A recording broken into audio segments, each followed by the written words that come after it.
So kepada tuan-tuan dan puan, adik-adik kita yang mungkin berminat dalam bidang kemahiran, anda kena buat keputusan pada tempoh umur 16 tahun ataupun sebelum nak masuk tingkatan 4 tu, anda boleh apply dah college vocational. Sebab apa tuan-puan, seperti mana yang saya bagi tu pada sesi sebelum ni, live sebelum ni, adik-adik kita terpaksa, dia struggle sebab dia tak minat akademik, dia minat kemahiran. So bila dia terstruggle, dia dah, sebab tu tuan-tuan tengok adik-adik kita yang sekolah ni, ada yang lari sekolah, ponteng sekolah, apa lagi, lari sekolah dan sebagainya. Ini adalah sebabkan mereka tak minat aliran akademik, mereka dipaksa untuk belajar.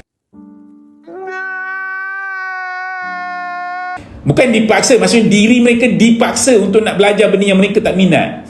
Dan minat mereka adalah minat bidang kemahiran. Puan, adik-adik kita yang kita tengok tu mungkin nampak macam, oh, kau ni bukan budak sekolah, kau ni tak minat sekolah ni. Bukan tak minat sekolah, kadang-kadang dia minat kemahiran. So laluan dia adalah pergi letak kat tempat yang betul, pergi dekat college ataupun sekolah yang sekolah kemahiran.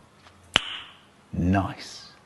So untuk anda tuan-tuan puan, mungkin adik-adik kita yang lepasan SPM, ini salah satu jalan juga untuk anda pergi sambung belajar.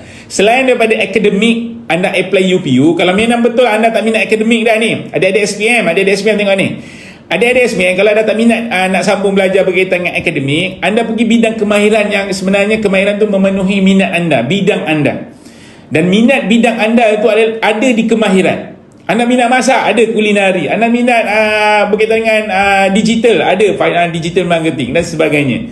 So tuan-tuan puan, kalau adik-adik kita yang sekarang ni lepas SPM tak tahu, tak apply mana-mana program, rasanya dah, saya punya result ni tak boleh pergi mana-mana lah tuan. Sebenarnya ada institusi TVET.